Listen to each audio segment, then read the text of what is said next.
Just a quick one today because I wanted to talk about this with someone, and these may be proven wrong as soon as tomorrow night. I never upload on my YouTube, but I wanted to talk about this too much, which is, are you watching it? Welcome to Derry. It's so good. What Machete and Fuchs are doing is as worthy a successor intellectually to the book by Stephen King, It, which has its own problems, by the way. And I think they have even lapped what they did in the movies. I feel like this show is the best It thing that exists outside of the book. That said, I have two theories that I want to talk about because this show is doing something really unique, which is it's adding Stephen King lore. It's adding It lore. It's changing the way it works like the movies did and altering fundamentally the ideas and operation of the character, while at the same time folding in ideas like Project Precept with Dick Halloran, that of course eventually becomes The Shop, which eventually becomes The Institute. Questions we've been asking about the Stephen King shared mythology for years and years.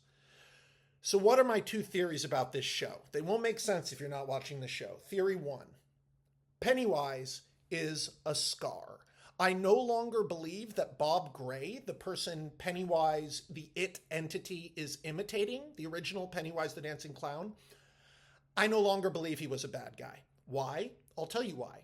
Number one, it's Bill Skarsgård. You are not going to do 3 seasons of this show where he just plays a creepy bad guy. You have to, as a showrunner, amortize that talent into a bigger character, because odds are in season 3 of this show, Bob is going to be the fucking lead. Now, keep in mind, Bob Gray is a footnote in the book. He's one of many little details King includes to obfuscate the origins of It and disorient you. You have to keep in mind that within the book, It, the way It works, is ultimately a series of reveals. You're not supposed to go into the story It knowing how Pennywise works. And now that they're really investigating this detail, this clown from 1908, Bob Gray, who was shown in the movies now, his daughter was shown in the second movie, now she's being shown in the TV show. His clown cart is in the cistern in its base. And I've increasingly, upon rewatching the movies, I've begun to suspect this monster does not mean to look like that clown. It's increasingly seeming to me like that clown, originally, Pennywise kind of conceptually defaulted to the clown form because it's friendly to lure kids, right? That's part of the conception of the character. It's friendly, it's scary. Not in the TV show and the movies. In the TV show and the movies, Bob Gray is a specific guy and something specific happened, right? And I think he was a good guy. And I think the Kitchener Ironworks explosion that killed 88 people also sealed him to It. I think Bob Gray is the person who has done the most damage to the DERRY carnivorous cosmic deadlights entity within the realm of the show, other than anyone but the losers. I think Bob Gray's a good guy, and I think Pennywise's imitation of him is something that was done to it rather than something that it's doing. Now, there's a lot of evidence I could point to in this, but I think a really good example comes at the end of both It movies, where desperate, cornered, and terrified, It does not appear to be able to drop the clown face.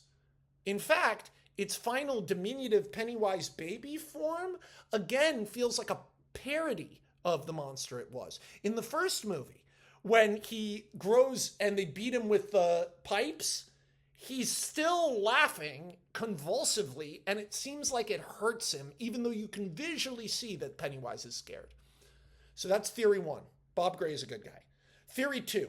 This show, no spoilers, but because of its very, let's just say, aggressive pilot, in which they do a big, what I call a Drew Barrymore, which, the book also does with a character named Georgie, where they do a Drew Barrymore. You should watch the pilot if you haven't seen it.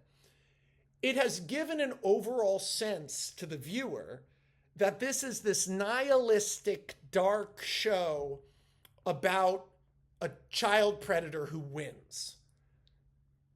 Here's my second theory. It is going to take a major L at the end of every season of this show. And I know you who are familiar with the book lore or even the movies might be like, yeah, but Pennywise is alive in it, so clearly he killed everyone and got away. Well, no, because he didn't even kill everyone in the first movie, and it's not like there was a major global response to Pennywise. I suspect that Machete and Fuchs, the guys who write this, who are very smart, are going to do it so every 27 years Pennywise stands up and gets knocked back down. There is no evidence in DERRY's history of the Losers Club defeating it. And that makes me think that during the Bradley Gang massacre, during the burning of the Black Spot, during the fucking Kitchener Ironworks explosion, during all of those, including, by the way, we went back to the massacre of the colonists, in all of those, I think those were the climactic events that happened just before someone we've never heard about beat Pennywise. And when I say beat, I mean beat him in the way the losers beat him, because we actually, despite in the book, it's saying that like, no one's ever defeated it, and it's feeling fear for the first time. In the movies, they never said that. And in the movies, he's kind of, I mean, the way he works is a little inconsistent, but he ultimately doesn't seem as terrifically powerful as the creature featured in the book. I'll give you a really good example. After, in the end of the first movie, when they shoot him with the bolt gun and then shoot him with the empty bolt gun, he flips up, grabs Bill Denborough, and then begins trying to negotiate with the losers. So he already knows there's a chance this situation ends with pipes. Because when have you ever heard Pennywise try to negotiate shit? It's like, it's a great moment. It's my favorite moment of the first movie is him holding Bill and going, you can all leave and live happy lives. Because it's so clear he's scared. Well, I think he's been beaten every time. So I think the people who think that the nihilistic child-killing outlook of the show is going to determine its finale, absolutely not. I think it'll be really dark. I don't think it'll be a happy ending. But when you look at characters like Lily and Ronnie, and maybe I'll be proven wrong, but I have a hard time believing that the end message of this show is you can't conquer mental health issues and racism wins because a child predator has a total victory. I don't think HBO is putting that show on TV. I don't think this is a show about how it wins. I think this is a show about how it loses. And judging by what we've seen of the lore, I think every time Pennywise comes back, he's actually a little less powerful.